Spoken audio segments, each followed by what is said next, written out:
noite. Olá pessoal, boa noite a todos. Todos me ouvem?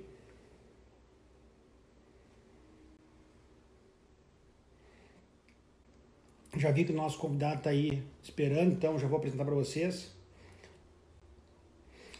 Um grande médico, amigo de muitos anos, Dr. Rodrigo Wugman Weinstein. Sem óculos não vai ser fácil.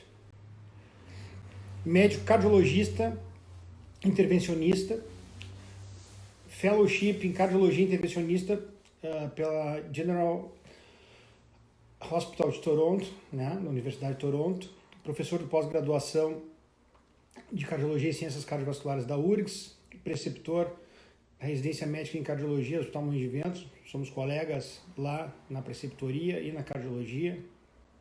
E também responsável técnico pelo PROAD SUS de dispositivos de assistência circulatória do Hospital Moinhos de Vento. Então, já vou chamar aqui Rodrigo, parceirão aí.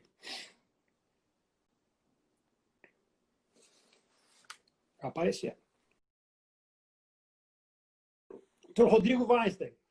Oi, boa noite, Rafael. Como é que tá, Rodrigo? Tudo bom? Tranquilo? Tudo bem. Tudo Desculpa tranquilo. nós estamos um pouquinho atrasados aqui, estava contando para a turma que aconteceu uma coisa louca. Foi começou a sangrar meu nariz aqui, tia, do nada, Ah, de tanto tirar micropore? o micropore. Putz. É ruim. É ruim, mas vamos lá. Tudo tranquilo? Tudo bem. Tudo ótimo. Já te apresentei para a turma aqui, já o teu longo currículo, eu tive que falar antes de chamar, né? Sim. Bom, Rodrigo, prazer estar contigo aqui, né? A gente se fala quase que diariamente, mas é um prazer, né? A gente tem um histórico longo aí de nos conhecer há muito tempo e sabe da minha admiração pessoal, profissional por ti, a gente já conversou pessoalmente. Agradeço da mesma forma, né, Rafael? Eu te agradeço, Rodrigo, imagina. Bom, vamos lá. Então, a nossa ideia é falar sobre os equipamentos, né, que dão suporte hoje, né, cardíaco, para cardiocirculatório, em situações importantes. Mas antes de a gente falar dos equipamentos, tá, eu queria que tu desse uma arredondada para o pessoal que está nos assistindo, tá? Sim.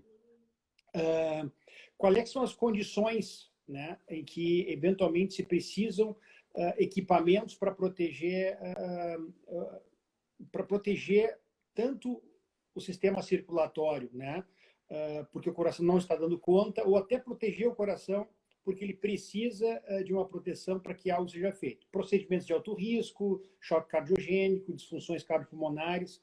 Dá uma ideia, o pessoal explica para quem não é da área, né? Que condições são essas, né? Fisiologicamente, como é que funciona isso? Claro.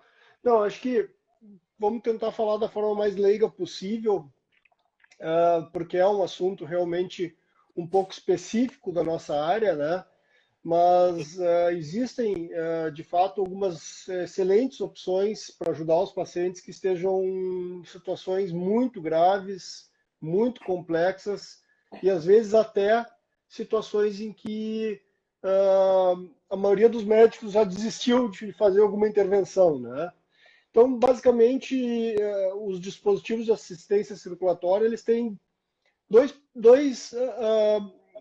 cenários em que eles são usados, tá?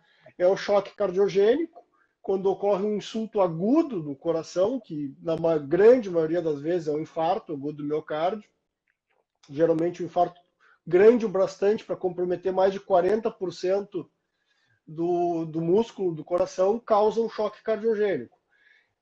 Então esse é um dos cenários onde os dispositivos eles são utilizados, e o segundo cenário, que na realidade é o mais usado no mundo inteiro, que é as angioplastias complexas e de alto risco, que são situações em que a anatomia coronariana do paciente é muito ruim, é muito grave, e que, por exemplo, o cirurgião cardíaco já se negou a operar, que muitos cardiologistas intervencionistas também não ousariam intervir, mas que, de posse desses dispositivos que estabilizam o paciente durante a intervenção, eles possibilitam que a gente faça esses procedimentos extremamente complexos, com muita segurança para o paciente, e também fazem com que a gente consiga ter um desfecho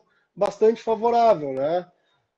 Coisas que antigamente, há 10, 15 anos atrás, não se pensaria em fazer do ponto de vista de cardiologia intervencionista, hoje em dia, quando a gente lança a mão desses dispositivos, a gente pode fazer com muita segurança, como mostra alguns estudos, ensaios clínicos randomizados, registros grandes, que vem demonstrando esse sucesso desses dispositivos nesses dois contextos, tanto o contexto do choque cardiogênico quanto o contexto da angioplastia de alto risco, ou angioplastia complexa protegida por dispositivos de assistência circulatória.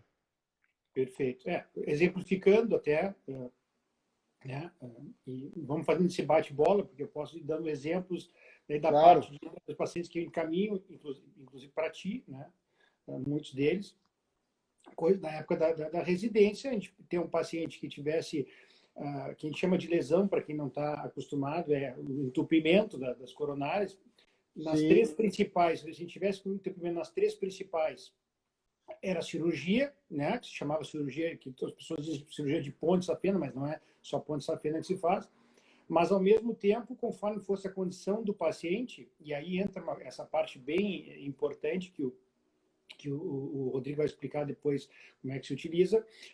Se o paciente fosse um paciente muito idoso, com problemas, outros problemas de saúde importantes, a ideia era, bom, vai ficar só com remédio, né? E isso, muitas vezes, além de aumentar o risco do paciente, deixava ele numa condição de vida muito, muito ruim, muito restrita.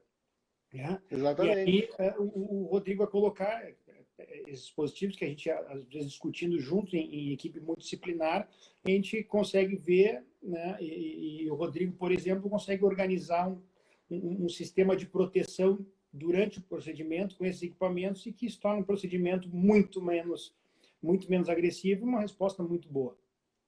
Exatamente. Então, Rodrigo, eu te pergunto aí, né? Nessas situações, né? Vamos pensar aí nesses equipamentos que a gente chama, que é só para o pessoal entender qual é que são os equipamentos, é o balão intraórtico, né? Exato. Tem o Impella, que ajuda o coração lá, para quem não é da área, o ventrículo esquerdo a ter uma capacidade melhor de batimento, né? Tem o ECMO também, que é, na verdade, uma oxigenação com a membrana extra fora do coração. Então, Rodrigo, vamos falar dos equipamentos aí. Como é que eles funcionam e onde é que eles são indicados?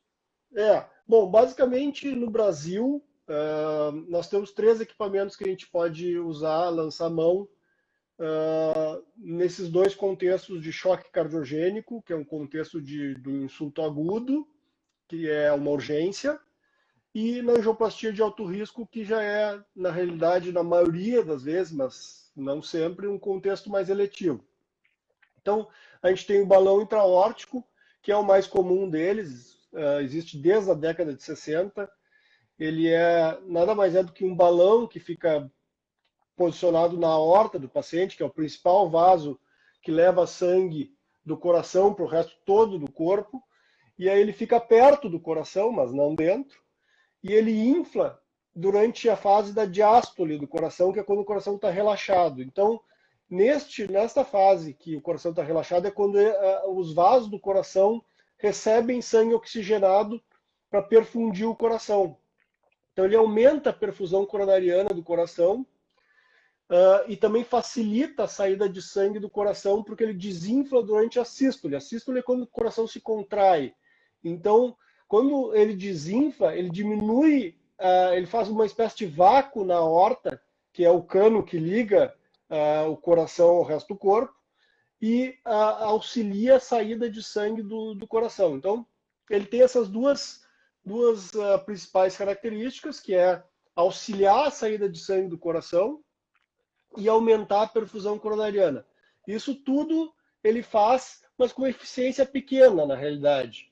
Tá? Apesar de que hoje em dia a gente tem vários tamanhos de balão intraórtico, a gente sabe que no máximo ele aumenta o débito cardíaco ali, a quantidade de sangue que sai do coração a cada batimento, ele no máximo aumenta 0,5 a 0,8 litros por minuto. Já o Impella é um dispositivo bem mais contemporâneo, né? Ele existe desde o meio dos anos 2000 ali, e ele é, na realidade, uma bomba, ele tem um motor com uma bomba microaxial que fica dentro do ventrículo, que é a cavidade que expele sangue do coração para o resto do corpo. Então, essa bomba microaxial, ela funciona como uma espécie de parafuso, pelo princípio de parafuso de Arquimedes. E ele suga sangue, ou melhor, aspira sangue do coração e joga para a aorta, que distribui o sangue para o resto do corpo. Já o Impella, ao contrário do balão intraórtico, ele é muito mais efetivo nesse contexto, tá? Porque se a gente pegar, por exemplo, o balão intraórtico, ele aumenta o débito cardíaco em 0,5, 0,8 no máximo litros por minuto, e o Impella, dependendo do modelo, aumenta de 4 a 5 litros por minuto. Então ele é muito mais eficaz e ele é o dispositivo que de forma contemporânea se usa na grande maioria das vezes no choque cardiogênico e nas angioplastias de alto risco. Tá? Existem critérios para usar um ou outro, que já é uma coisa bem mais específica, que eu acho que nem vale a gente entrar nesse mérito aqui. E o ECMO é já um dispositivo mais cirúrgico, porque ele necessita de cânulas bem calibrosas, são tubos bem calibrosos, que ficam dentro das veias, um tubo fica dentro de uma veia, que tira sangue não oxigenado, e outro tubo fica dentro de uma artéria, que devolve sangue oxigenado para o coração. Então, o tubo da veia tira o sangue não oxigenado do corpo humano, passa por uma membrana que oxigena o sangue e volta para dentro do corpo pelo tubo que está dentro da artéria. O ECMO ele é mais invasivo, ele é mais, digamos assim, ele altera mais a fisiologia do nosso corpo. Ele mantém o coração praticamente parado, porque ele é na realidade, um sistema de circulação extracorpórea. Ele é uma mini circulação extracorpórea, digamos assim. Então, ele é um sistema de coração e pulmão ao mesmo tempo. E ele pode dar aí um débito cardíaco, dependendo do tamanho das cânulas, de 5 a 7 litros por minuto.